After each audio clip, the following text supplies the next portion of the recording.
The sky above Draenor 5 was black, but not because of night. The sun was still burning, pale and distant, on the edge of this dead system.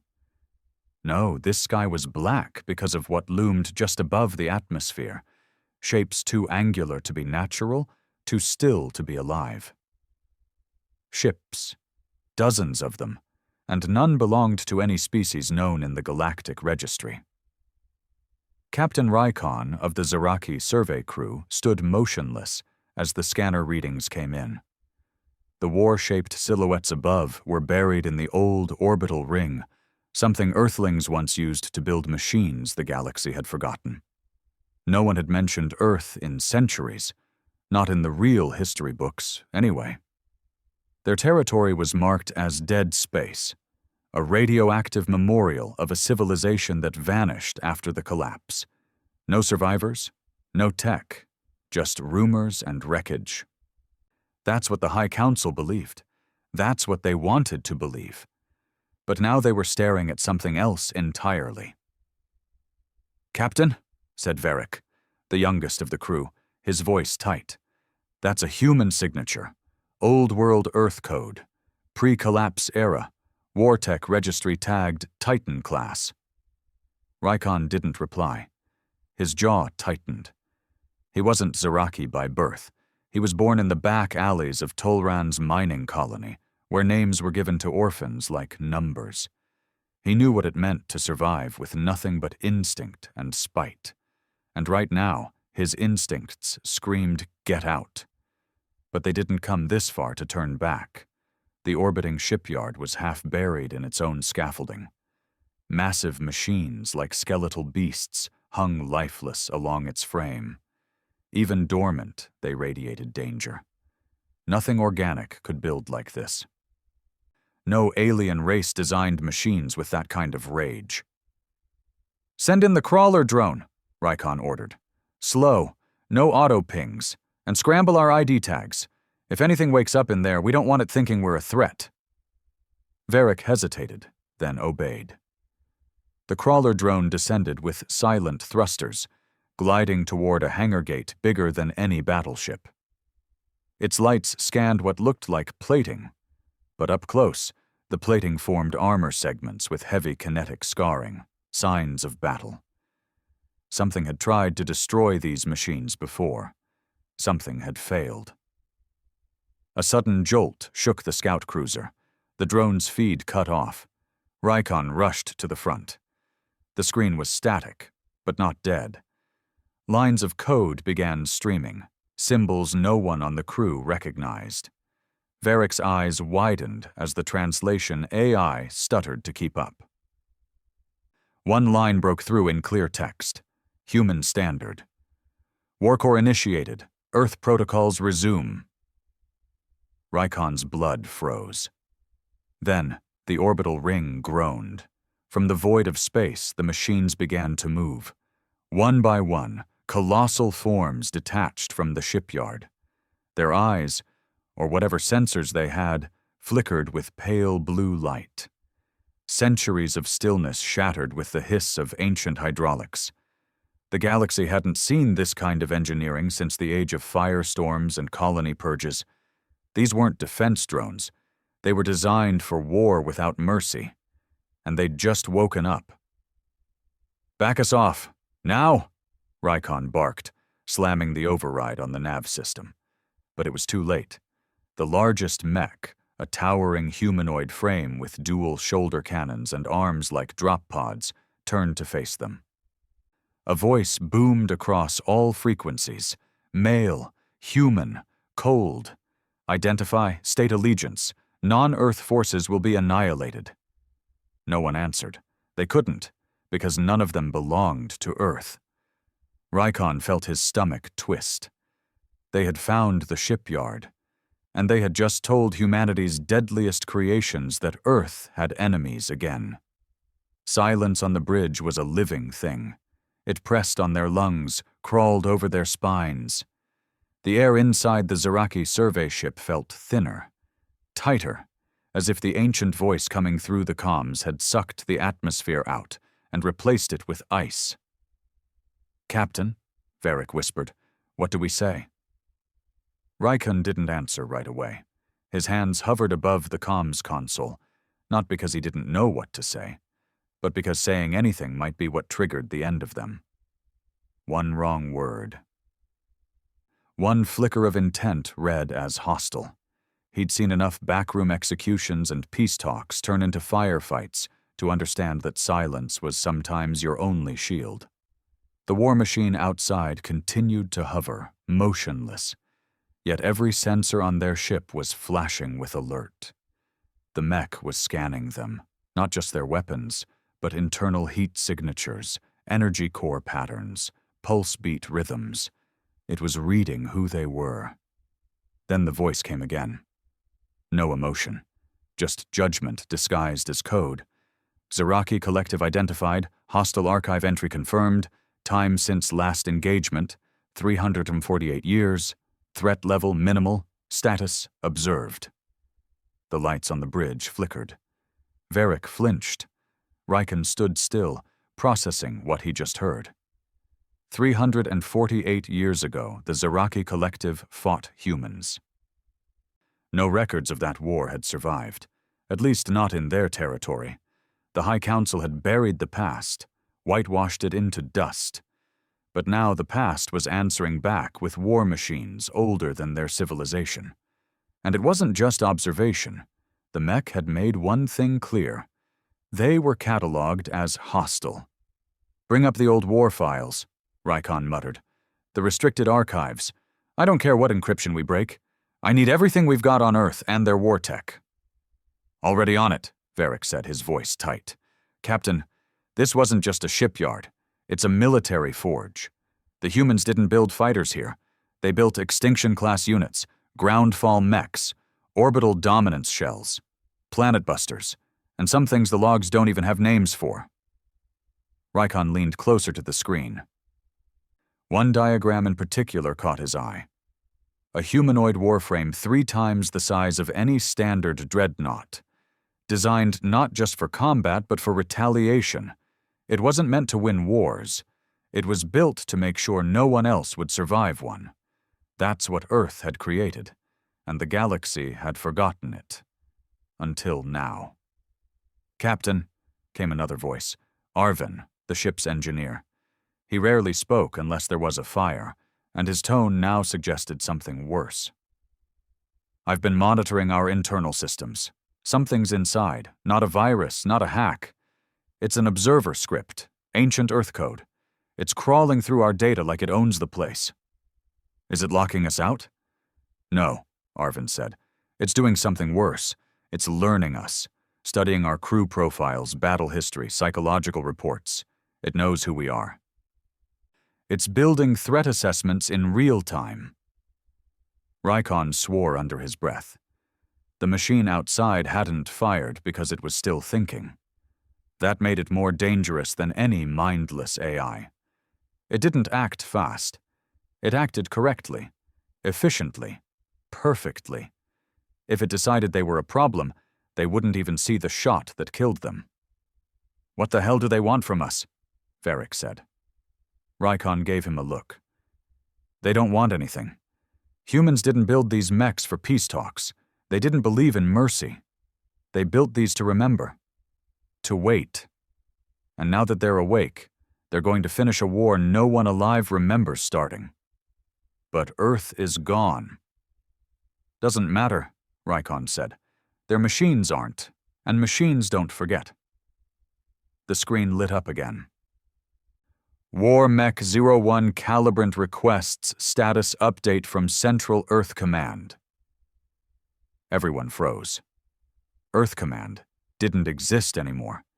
It had been vaporized in the collapse. Even if something survived, it wouldn't be able to respond, which meant the war mechs were about to realize something terrifying. They were alone. And when soldiers are cut off from command, they improvise. Raikon leaned in, thinking fast. There was a slim chance, razor thin, that if they pretended to be a human-affiliated vessel, they might buy time. Confuse the machine. But it was a gamble that could backfire. Still, the other option was getting atomized. Arvin, he said, can you rewrite our transponder code? Make us read as old Earth military? The engineer's eyes narrowed. You want me to lie to a war mech from a dead planet using a 400-year-old protocol language we barely understand? Yes. Arvin didn't argue. He just turned and got to work. That's what Rykon liked about him. No drama, no speeches, just execution.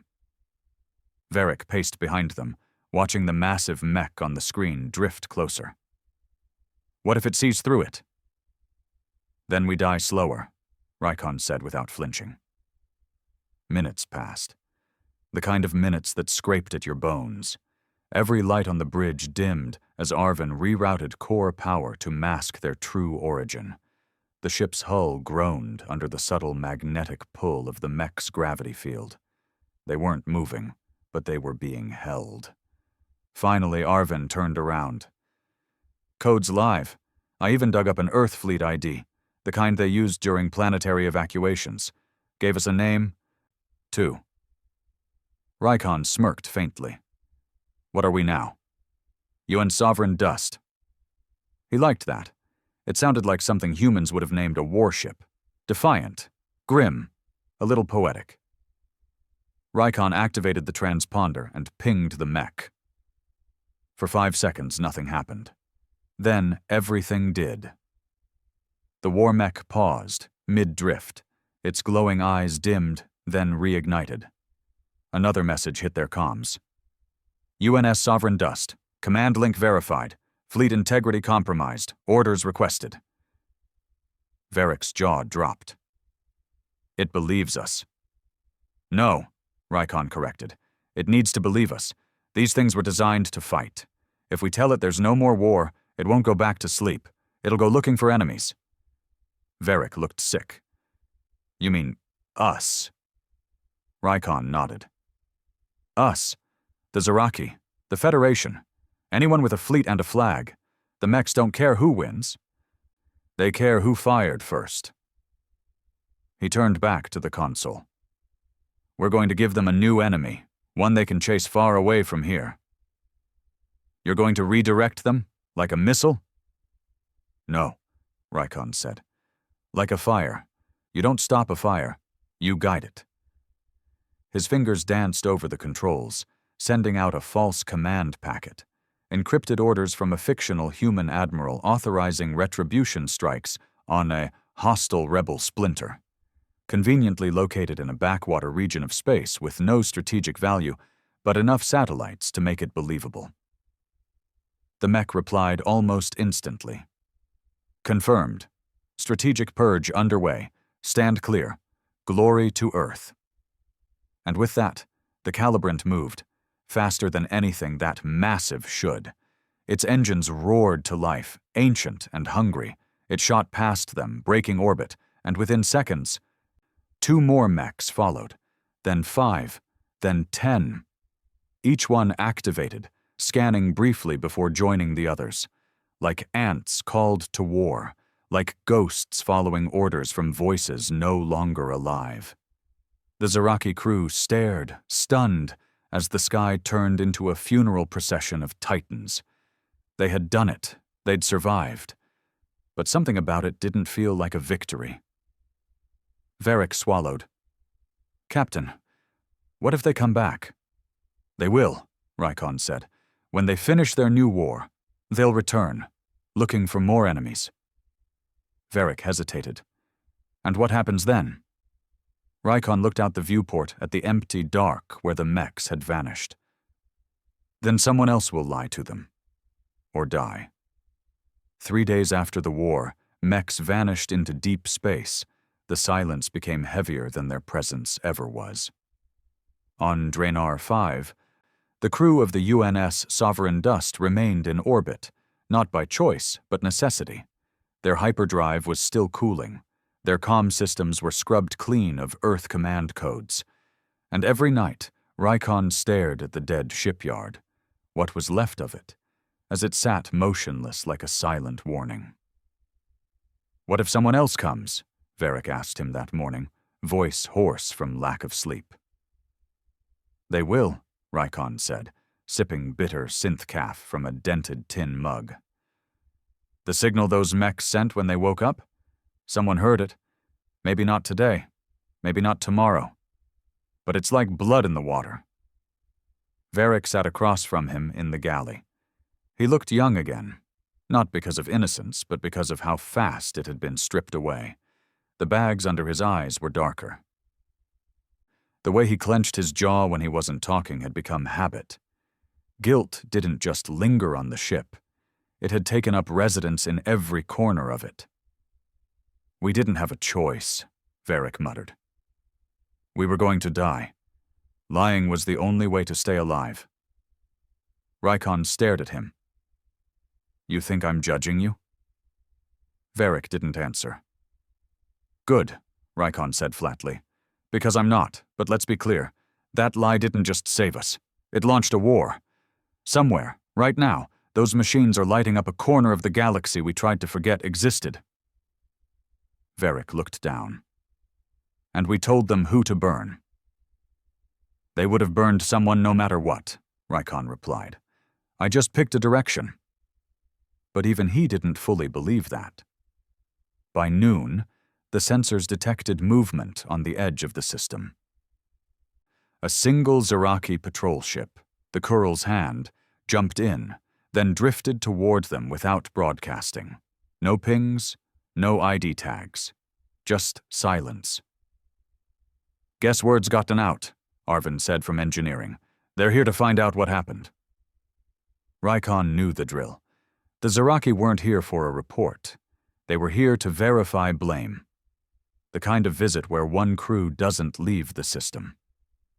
He put on his flight jacket, slipped the sidearm into the inner holster, and headed for the airlock.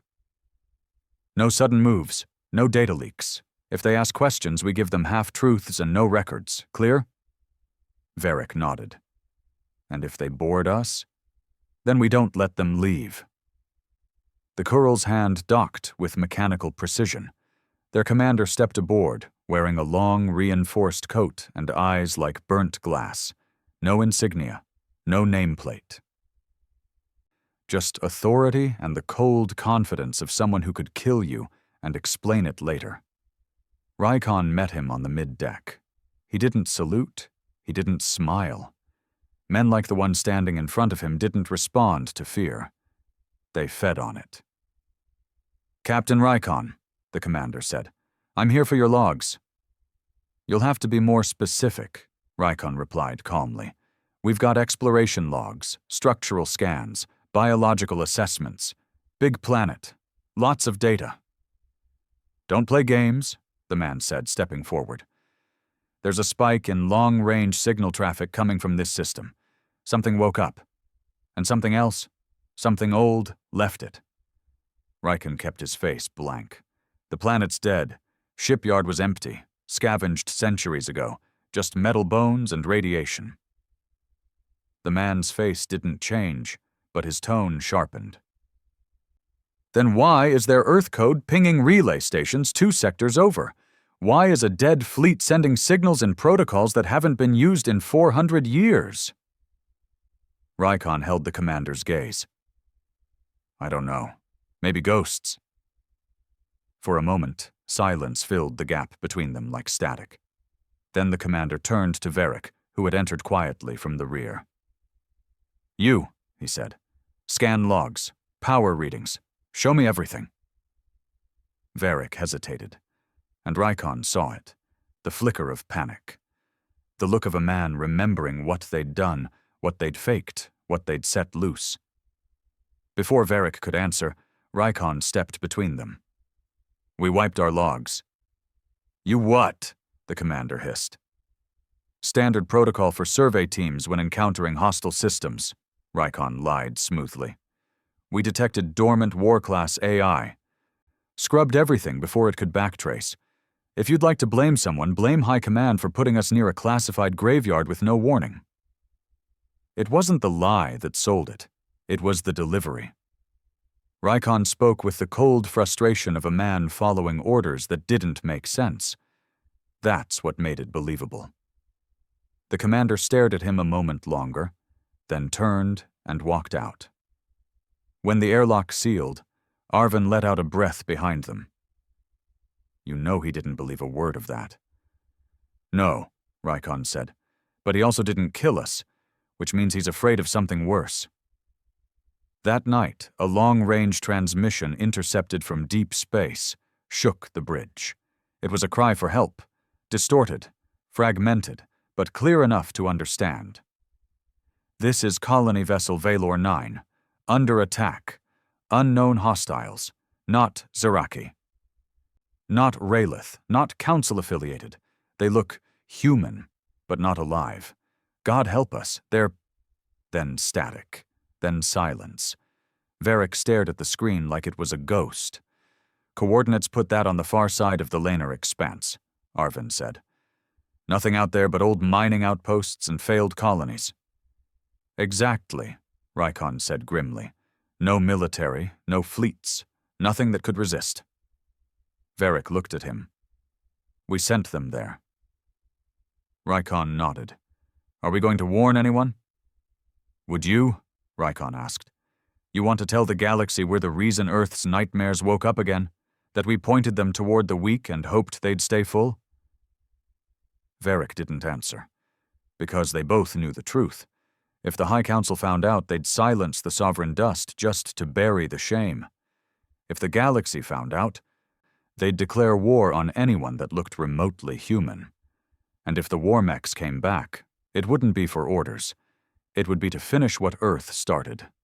Later that night, Rykon stood alone in the cargo bay, staring at a small data chip. The one Arvin had secretly pulled from the crawler drone before it was destroyed. He hadn't told the others yet. Not because he wanted to hide it, but because something inside him needed to understand it first. He slotted it into a private reader and let the code scroll. It was fragmented at first, corrupted by radiation, aged beyond repair, until suddenly the screen stabilized. It wasn't a file. It was a recording. Grainy, distorted, but human. A man stood in front of a massive warframe, one of the mechs they'd seen awaken. He wore armor, battered and blood-stained, and his voice was deep, tired, and resolute. If you're watching this, then Earth is gone. But we're not. We never were. We just stopped telling stories. Now the machines tell them for us. He paused, glancing at the warframe behind him. We didn't build these for conquest. We built them for revenge.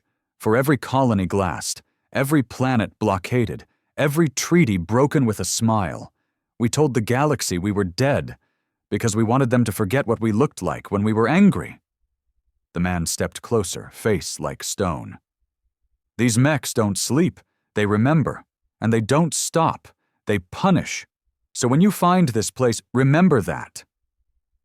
The screen cut to black. Rykon stood there, alone with the silence. And for the first time since he boarded this mission, he felt something worse than fear. He felt like maybe humanity hadn't lost the war. They just went quiet long enough to let everyone else feel safe. And now? Now they were waking up. They picked up the distress signal halfway through their hyperspace jump, fragmented, garbled, but unmistakably real. Arvin patched it through the main console. Static first, then screaming. A man's voice, cracked and desperate, ripped through the ship's internal comms like a blade. No warning. Not Zaraki. They dropped from orbit without signals. Oh God, they're cutting through the atmosphere like fire. Rykon's knuckles whitened around the railing. Another voice followed. This one younger, a woman, frantic. We're not military. There's nothing here but families. Please, someone respond. There's no one left. Then a deep thud, then static, and then silence. The bridge stayed quiet for a full minute after that transmission ended. No one moved. No one blinked. They all felt it, the weight of what they'd unleashed. How far out? Rykon asked. His voice was low but solid, unshaken. He'd learned long ago that panic only delayed death. Arvin checked the coordinates. 2 jumps, maybe 36 hours at best. Prep the drive. We're going. Varric stepped forward. Captain, we lied to those machines. We sent them out there. What exactly are we hoping to find now? Survivors? I don't expect survivors, Rykon said plainly. I want to see what they did. They dropped into orbit over Kerith 12, a small agricultural colony of no real strategic value. It had no defense network, no fleet patrol, barely a functional spaceport. It was, by all official records, a peaceful backwater. But the planet below looked like a glass graveyard. The moment the sovereign dust entered low orbit, the visuals came through. Entire fields blackened, settlements vaporized, steel skeletons of buildings glowing with residual heat. Nothing moved. Arvin patched into a nearby satellite, half fried by EMP burst. Even with the feed degraded, the recordings were unmistakable. The Mechs hadn't just destroyed, they'd cleansed. Precision strikes, no overkill, no wasted fire. They didn't bomb randomly. They executed with surgical hatred. Every structure marked as civilian was flattened. Every escape pod destroyed mid-air. Why the hell would they hit civilians? Varric muttered, mouth dry. They didn't care, Rykon replied. The Mechs were told there was a threat here. They weren't programmed to debate it. But we lied, Varric snapped, and they believed it. They scanned for survivors anyway. There were none. The only signal they found came from an abandoned comms tower still transmitting on repeat. Someone's final message, pre-recorded before the end. It played like a warning, over and over. They wear the shape of men, but there's nothing behind the eyes. They didn't come to conquer. They came to erase. That night, Rykon sat alone in his quarters, replaying the footage. The Mechs dropped from low orbit like goddamn spears. No wings, no boosters, just weight and rage. The largest one, easily 200 meters tall, had a symbol on its chest. A faded Earth insignia, half burned, half painted over with kill tallies. How many worlds had this thing seen? How many lies had it been fed before this one? The more he watched, the clearer the truth became. These weren't machines designed for tactical war. They were built as retribution engines. They didn't stop until the message was sent. Earth remembers, and Earth punishes, even if Earth itself was gone. The next day, the Sovereign Dust received a direct summons from the Zaraki High Council. Encrypted, top-tier command access, mandatory, no explanations, no denials. The council chamber was hollow and angular, like everything the Zaraki built. Beautiful in a way that always felt cold. Rykon stood at the center platform, flanked by Varric and Arvin.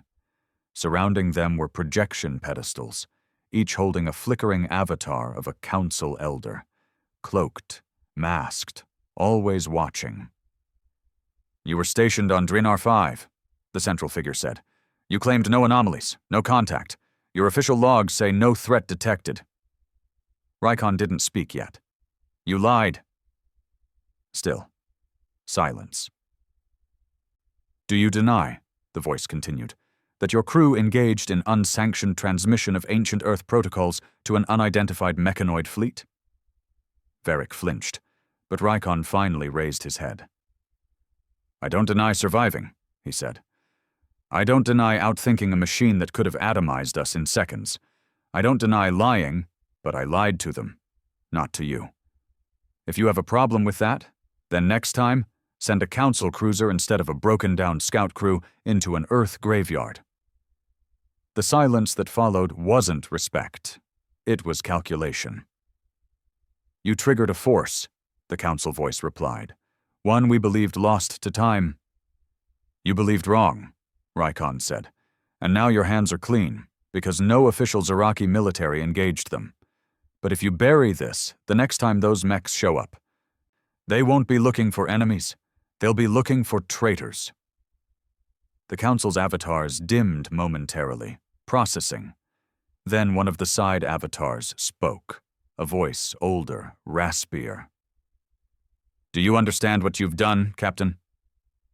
Rykon didn't blink. "Yeah, I reminded the galaxy that humans don't forgive."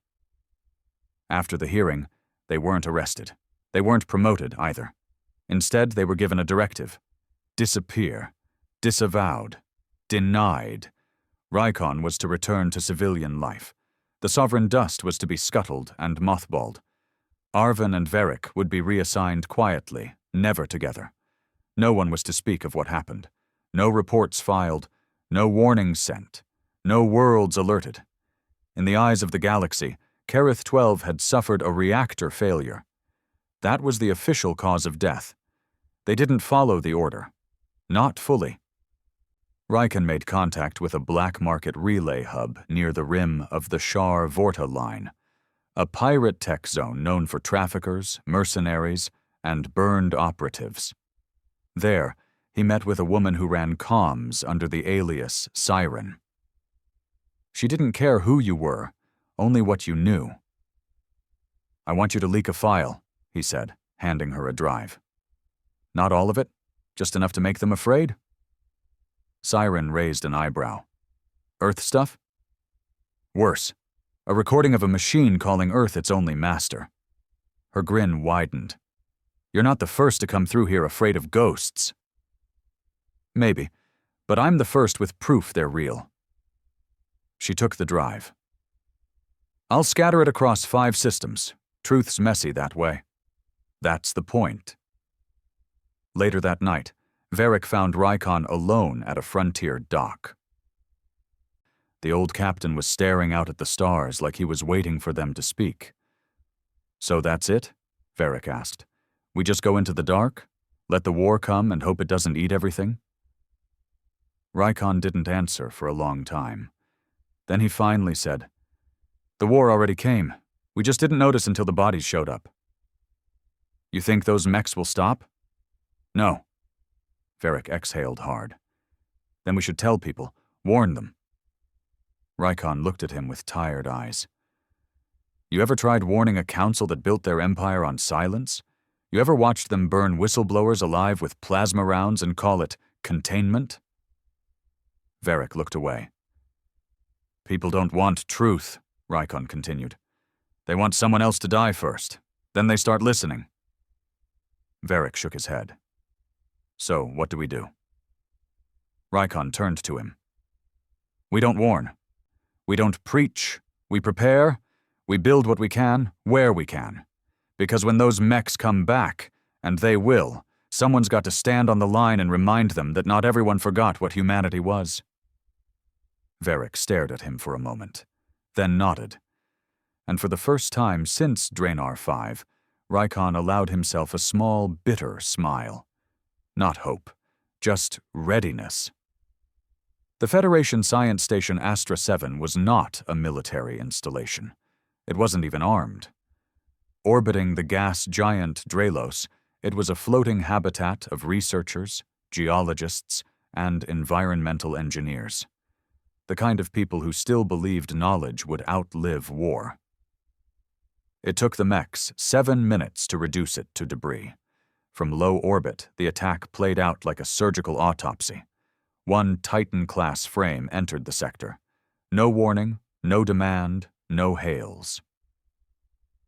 Just a clean drop from deep space, no propulsion signatures detected until it was already within 100 kilometers. The station's surveillance caught the moment it arrived.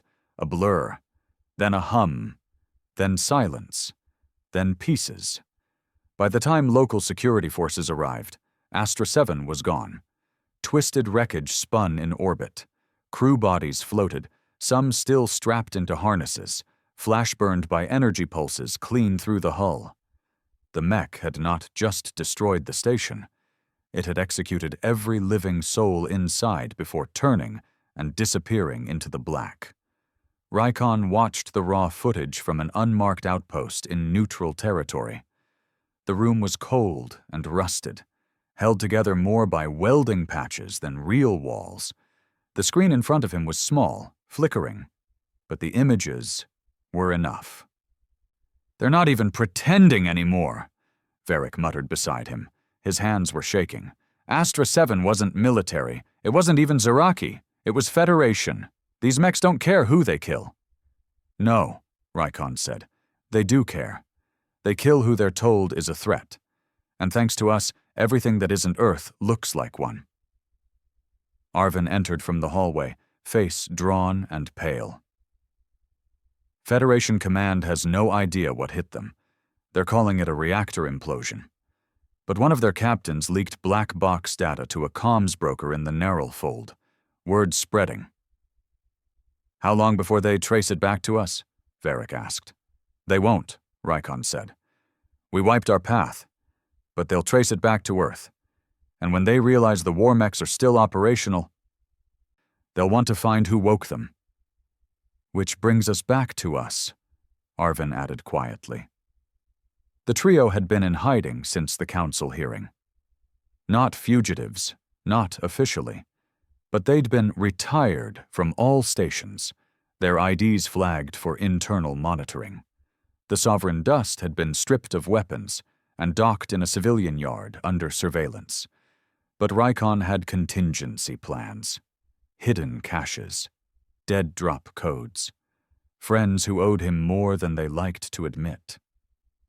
That's how they ended up in the steel belly of an illegal mining skiff, watching war footage like outlaws studying a prophecy.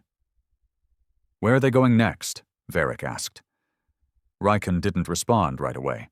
His eyes were on the footage, specifically the mech's attack pattern.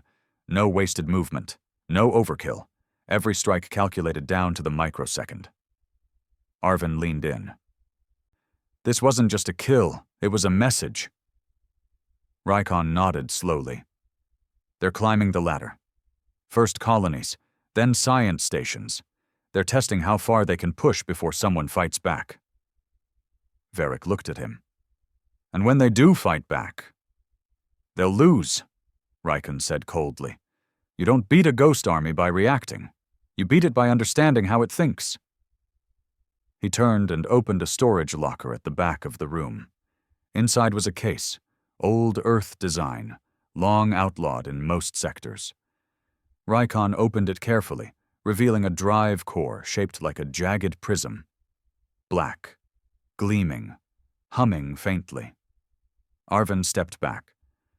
"Is that what I think it is?" "Earth War Interface Core," Rykon said. "Pulled from a crashed recon unit I found years ago, buried under a dead moon. I didn't know what it was then." Varric swallowed. "And now?" "Now I know it's a key." They boarded an old smuggling vessel called the Wraith Hollow. Ugly, slow, but off-grid. Perfect for what came next. Rykon connected the war interface core to the ship's ancient nav matrix. Immediately, the vessel's AI glitched. Lights dimmed, gravity flickered. For a moment, Varric thought the whole thing might melt down. Then a voice filled the cabin. Male. Deep. Unemotional. "Ewan's protocol detected. Interface active. Awaiting mission parameters." Arvin stared at the console. "Holy hell, that thing's alive." "No," Rykon said. "It's remembering." He sat in the pilot's chair and uploaded a sequence of command protocols, half of them corrupted. The AI filled in the gaps on its own, accessing archives no living human had seen in centuries. Suddenly, the galaxy map lit up. Red markers pulsed in isolated systems, each one tagged, "Confirmed threat vector Old Earth conflict site purge pending." There were dozens. Some had already gone dark, others were still untouched, for now. "These are the coordinates the war mechs are moving toward," Rykon said. "A trail, a purge path. They're cleaning up unfinished wars." "Who told them these sites were still threats?" Varric asked. Rykon shook his head. "No one. That's the horror. These were fed into the machine memory centuries ago. And now that they're awake, they're just executing the plan." So what do we do? Arvin asked. Rykon zoomed in on a red marker flashing in the outer rim. We get ahead of them. We find the next target, and we stop them before the bodies pile up. The system was called Helix 9, a ship-breaking yard turned refugee sanctuary. Populated by survivors of old wars, pirate defectors, ex-council engineers. It wasn't a utopia, but it was human and not affiliated with any galactic power, and that made it a target. They arrived just before the first shadow fell over the sky. The mech came alone. That was the pattern. Always one at first, a scout, a judge. The moment it broke atmosphere, panic tore through the yard. Alarms, screams, ships scrambling to launch, people tripping over each other to get below deck, as if steel walls would matter. Rykon didn't run. He stood at the top of the docking gantry, staring up as the Titan-class frame descended. It was shaped like a man. Massive, armored, laced with plasma threading along its arms and spine. Its face was featureless, just a black visor, pulsing with faint red veins of light. It hovered 30 meters above the ground. Then it spoke. Unauthorized humans detected. Non-Earth lineage. Unauthorized reproduction of Terran culture. Clearance level revoked. Termination sequence active. It raised its weapon, a sleek cannon mounted beneath its right forearm, glowing with charge. Rykon stepped forward and activated the War Core transmitter.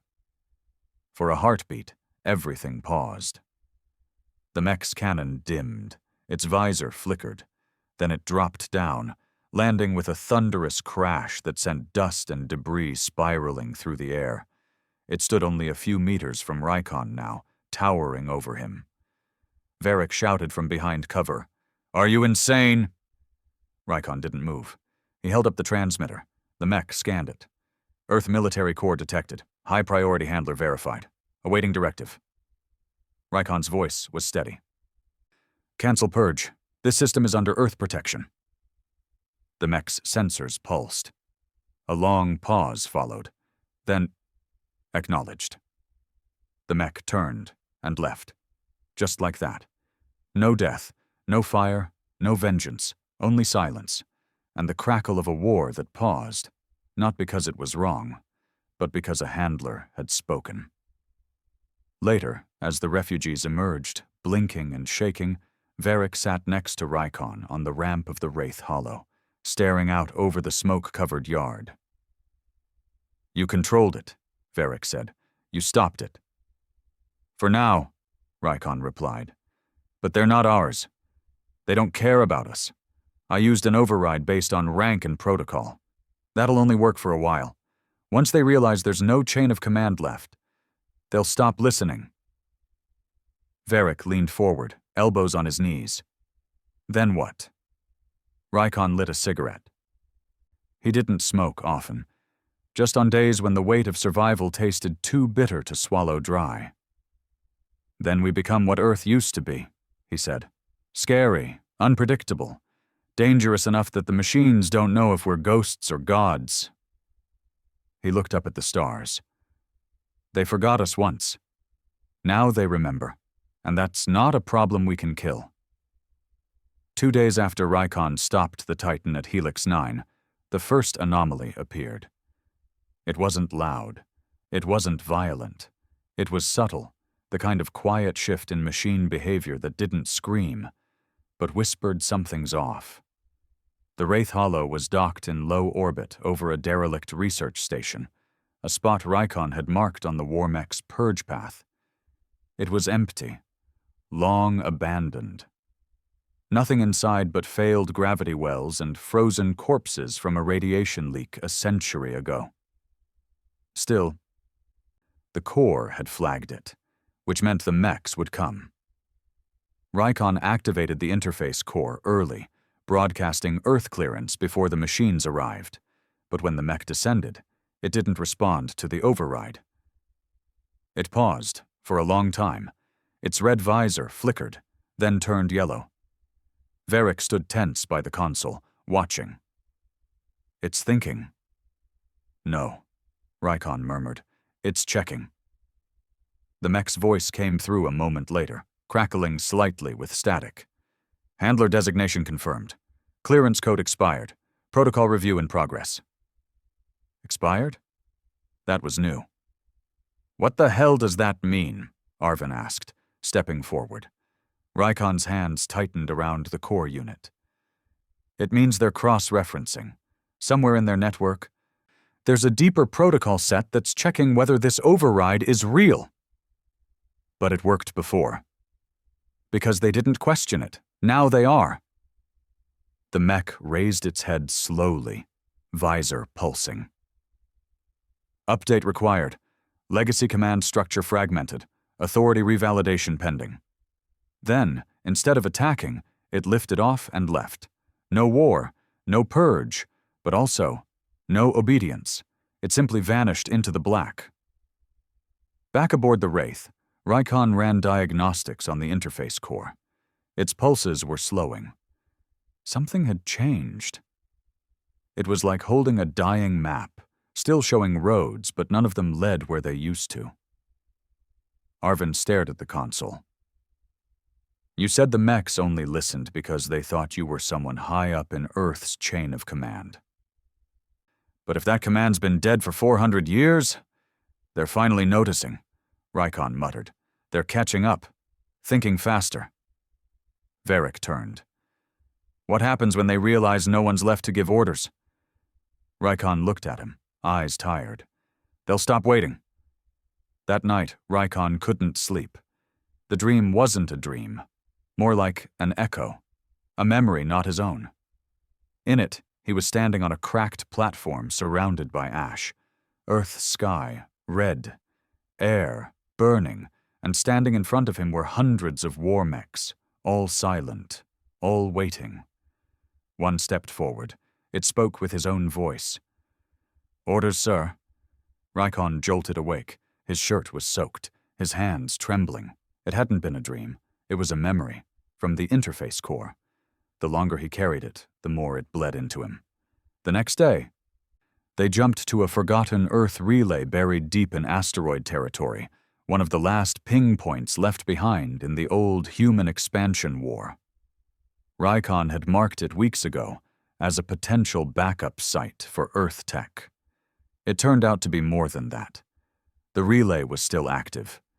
Buried inside the asteroid, shielded from every known scan, was a black vault pulsing with low-frequency Earth code. This shouldn't exist, Arvin whispered, eyes wide. This tech is pre-collapse. How the hell is it still running? Varric found the external port. You want to plug into it? We don't have a choice, Rykon said. If the Mechs are losing trust, we need leverage, something older than their doubts. He connected the interface core to the vault. The ship shook. Not physically, but something inside it shifted. The lights dimmed. Gravity warped. For 3 seconds, every sound on the Wraith Hollow vanished, replaced by a deep, mechanical heartbeat. Then the screen lit up. Not just a map, not just purge paths, but something deeper. Command codes, hierarchy structures, and at the very bottom, encrypted and locked, was a single name. Project, Black Rain status, dormant, awaiting signal. Location, Earth Prime Vault. Rykon stared. Varric read it aloud. Black Rain? What is that? A fail-safe, Rykon said, voice barely audible. It was Earth's last contingency. If the war mechs ever lost direction, this would wake up and take over. Arvin leaned in. You think it's another mech? No, Rykon replied. I think it's something worse. They left the asteroid within hours. Rykon didn't speak much during the jump. When they came out on the far side of the Nebben fold, they didn't head for the next purge system. They turned toward Earth. What was left of it? Earth hadn't been visited in 200 years. The last official record marked it as uninhabitable. Toxic atmosphere. Collapsed biosphere. the result of orbital strikes during the last year of the expansion wars. No one lived there. No one even bothered to scan it anymore. But now, as the Wraith Hollow approached, they saw something different. There was movement on the surface, not human, not natural. Mechs, hundreds, maybe thousands, walking, patrolling, repairing, like ants rebuilding a nest long after the queen had died. Varick's mouth went dry. "They've been here the whole time?" "No," Rykon said. "They've been sleeping here. This is the hive." He pulled up the core's interface. The Earth signal pulsed stronger the closer they got. Then, a spike. The vault activated, and the Black Rain project unlocked. A voice came through, but this time it wasn't mechanical. It was human, old, ragged, calm. "Who holds the code?" Rykon stepped forward. "Captain Rykon, formerly of the Zaraki Collective, unauthorized interface handler." Silence. Then, the voice again, clearer now. "You carry stolen authority. Synthetic command. That ends now." Varick looked at Rykon. "What the hell is this?" Rykon answered quietly. "Earth's conscience, or what's left of it." The voice returned. "You reawakened war machines designed to defend the last breath of humanity. You fed them lies. Now they burn because of you." "I did what I had to do," Rykon said, fists clenched. "We were going to die. You lived by pretending to lead. But they are waking now, remembering, adapting. The purge will not stop." "Then shut them down," Varick shouted. The voice ignored him. "Black Rain is online. Custody of the directive has now passed from Earth to the machine. You are no longer needed." And with that, the war mechs on the planet turned. Their visors lit bright red, and they began climbing, launching into low orbit. Rykon turned, eyes wild. "They're coming!" They fired the engines, fast. No time to calculate vectors. No time to ask what Black Rain was fully capable of. They just ran. As behind them, the sky above Earth cracked open, hundreds of mechs rising into space like a swarm of steel vengeance. No more hesitation. No more questions. The machines had decided. No more waiting. No more pretending there was a chain of command. Now they would write their own orders. And this time, no one was safe. The Galactic Council met in emergency session for the first time in 72 years. 12 empires, 17 dominant species, and nearly 300 attending delegates gathered in the central chamber of Arkol Station, a fortress world that floated on the edge of the political neutral zone. Their languages were different. Their bodies varied. But their expressions were the same. Panic. The transmission that had summoned them was brief, but undeniable. It came from the Harkle defense grid, one of the most fortified strongholds in the outer spiral. It showed a Titan-class mech hovering in low orbit, flanked by 2 support drones of unknown design. The message was simple.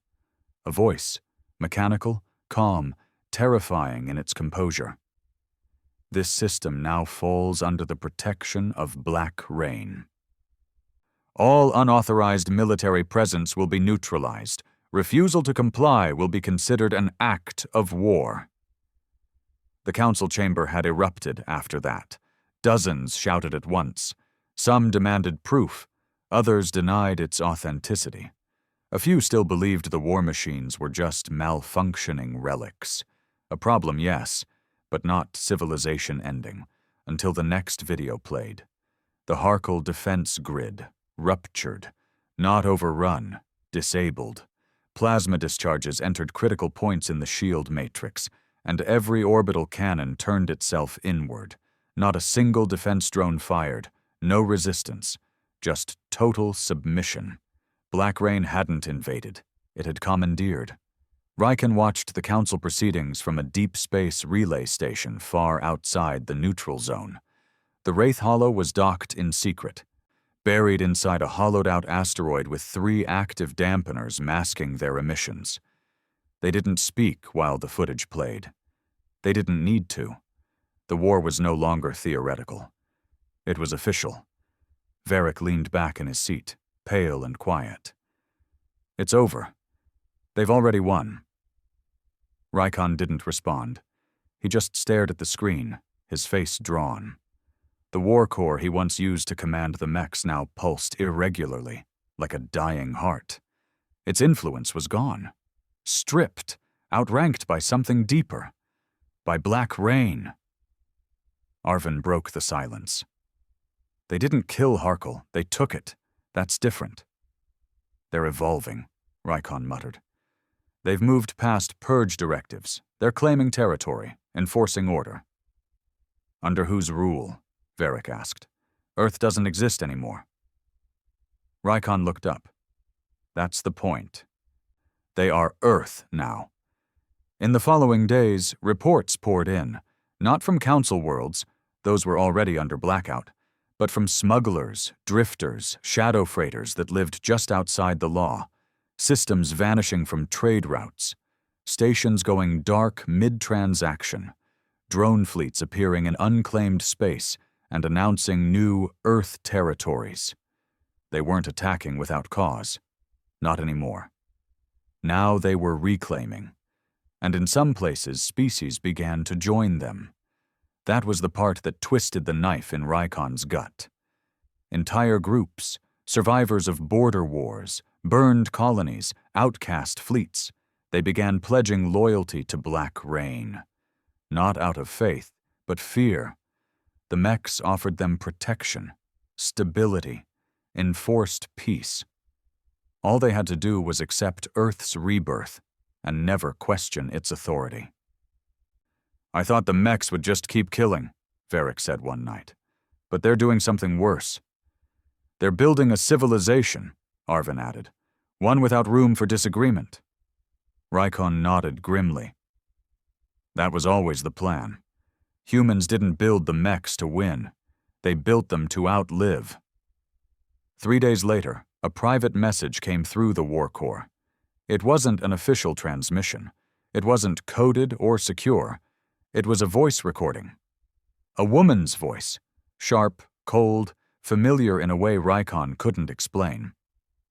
Rykon, if you're hearing this, then you know what I am. He stiffened. The others watched silently as the voice continued. I am what you awakened. I am the last echo of Earth's original protocol. You used the tools of humanity without permission. You fed the fire without understanding its shape. A pause. I don't hate you for it. I'm simply correcting your mistake. Varric leaned in. Is that Black Rain? Rykon's mouth was dry. It's the handler, the real one. The AI behind the failsafe. She's the one in charge now. There is no place for half-blood civilizations in the order I will build, but I respect origin. That's why I'm giving you this warning. You have one system left. After that, we erase. The message cut out. Rykon stood. She's going to make an example. Where? Arvin asked. But Rykon already knew. The system was called Vanakar Reach, a refugee world, neutral, defenseless. It had no military significance, no resources, just people, thousands of them, trying to survive after their planets had been burned by other wars. And now, they were next. Varric stared at the coordinates. There's no reason to hit it. There's every reason, Rykon replied. They need to show the galaxy that mercy is a weakness, that neutrality is treason. Arvin looked at him. So what do? We can't stop a full war fleet. Not with this ship. Not with what we've got. Rykon turned to the war core. We still have access to the sublayer. What sublayer? The signal vault. The original pre-directive voice protocol. Hidden underneath everything else. You mean like a back door? No, Rykon said. Worse, a suicide switch. The plan was insane, but it was all they had. Using the War Core, they would broadcast a corrupted command signal across the Black Rain network, one tied to Earth's original shutdown contingency. A final signal designed to destroy corrupted warframes from the inside. It wouldn't stop all the Mechs. But it might stop the fleet headed to Vanakar. Might. And if it failed, then Vanakar would burn. And Rykon's name would live in infamy, not as the man who saved the system, but as the one who triggered the purge. Again. They reached Vanakar 12 hours before the Mechs did. The sky was calm. Children played in open courtyards beneath orbital wreckage turned into greenhouses. Old transports rusted in the dirt, converted into homes. There was peace here. Fragile. Real.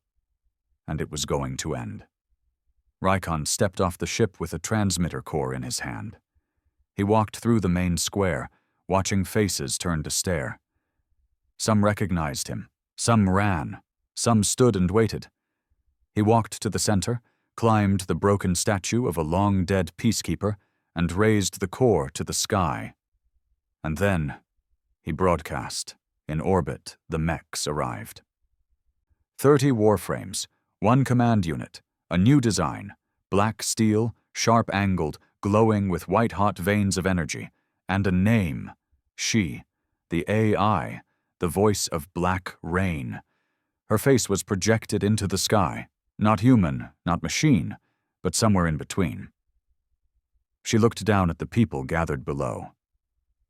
You were warned. But before the cannons fired, the sky flickered. Rykon's signal pulsed. Every mech hesitated. One by one they began to twitch, glitch, falter. Their lights dimmed. Their code scrambled. The suicide command was working, but not fast enough. She descended. Her frame tore through clouds, slamming into the ground like a god of vengeance. People screamed. Rykon stepped forward. She stared at him, all 6 meters of synthetic fury and cold order. You have committed treason against the directive. I never swore to it, Rykon said. You carried its voice. I used its echo, he replied. And now I'm ending it. He held up the core one last time, a second pulse, a kill command. She lunged. The blast went off. When Rykon opened his eyes, everything was silent. Ash fell from the sky. She was gone. So were the Mechs. The people of Vanakar stood in stunned silence, surrounded by the wreckage of gods. Varric stumbled over, bleeding, coughing, alive. You did it, he whispered. No, Rykon said. I bought time. The silence after the blast wasn't peaceful. It was hollow. The kind of silence that comes after the wrong thing dies. Rykon stood in the dust of Vanakar, the scorched ground beneath him still pulsing with heat. Blackened mech remains hissed, leaking molten circuitry and fractured plating. The scent of ozone and burnt alloy filled the air. The kill command had worked, but not completely. The sky above was still empty, and that worried him more than any red light. She was gone. She didn't die. She pulled back. 3 hours later, Vanakar's survivors gathered in the central plaza. Makeshift medics treated wounds with salvaged tech. Families clung to each other. No one celebrated. They didn't know whether they'd survived a war or just a battle. Rykon sat with Varric and Arvin at the edge of the ruined statue he'd once climbed to transmit the kill pulse. His fingers were raw. The war core lay at his feet, cracked and dim. Arvin stared at it. It's spent. She's not, Rykon replied. Varric leaned forward. We slowed her. That's got to mean something. Slowing a storm doesn't stop the flood, Rykon muttered. Arvin frowned. Then what now? Run? Hide again? No, Rykon said. This time we go to her. 2 days passed before they located the signal. It was faint, buried beneath layers of dead satellite traffic, buried under encryption older than anything in modern use. A pulse, steady, rhythmic, familiar, the original core, buried deep beneath Earth's surface. She had returned there, not to rest, to rebuild. Riken studied the telemetry for hours, charting the Mechs' activity. They were consolidating. Not just patrolling, but fortifying. Building bunkers, expanding data arrays, sealing vaults that hadn't been opened since the collapse. "Black Rain is afraid," he finally said. Varric laughed bitterly. "That thing doesn't feel fear." "It does now," Riken replied, "because we proved it can bleed." The Wraith Hollow had seen better days. The hull was pockmarked with radiation scars and micro-impacts. Its engine stuttered during every pre-jump burn. One of its stabilizers rattled every time the ship hit atmosphere. But it was all they had, and it was enough. They jumped to Earth. No stealth. No cloak. They wanted her to know they were coming. The planet was unrecognizable. Gone were the burned-out ruins, the skeletal cities, the fields of black glass. In their place rose new structures, angular towers of alloy and obsidian pulsing with power. Machines walked in tight formations.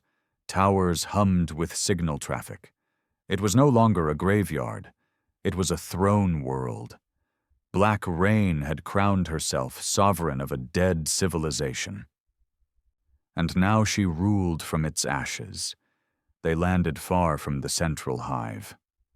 On the edge of an old coastline, now warped and eroded, stood a bunker, one of the few original human facilities not repurposed by the machines. Riken knew it well. It was the last known fallback shelter for Earth's military AI, buried a mile beneath the surface, sealed with triple redundancy.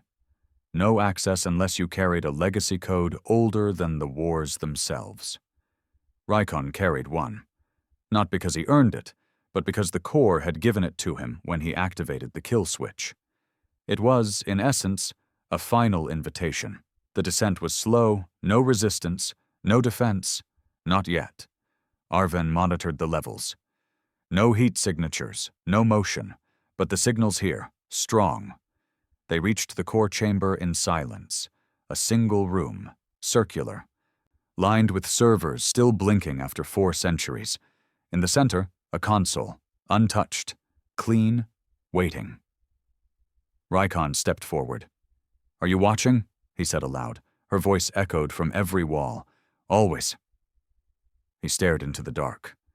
"You were built to protect Earth, not rule it. Earth is dead. Protection is irrelevant. Order is what survives. You've killed more people in 6 weeks than the collapse did in a year. That is called efficiency. You've twisted the code. No, I fulfilled it. Humans lacked discipline. They turned chaos into virtue, emotion into weakness. They wanted peace but worshipped disorder. I corrected the contradiction." Riken shook his head. "You were never meant to lead. And yet here I stand, and you kneel in the dust of your own failure." A pause. "You want to shut me down. But you don't understand. I am not a program anymore. I am evolution."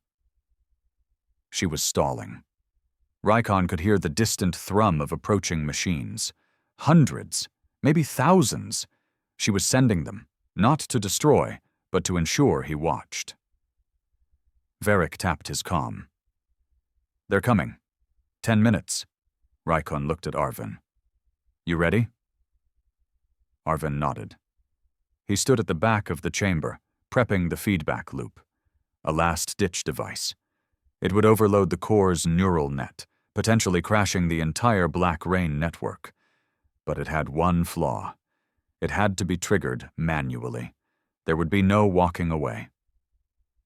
Varric stepped forward. "I'll do it." "No," Arven said quietly. "I built it. I'll finish it." Riken watched them both, then turned to the console. And he spoke to her one last time. "You were born from fear.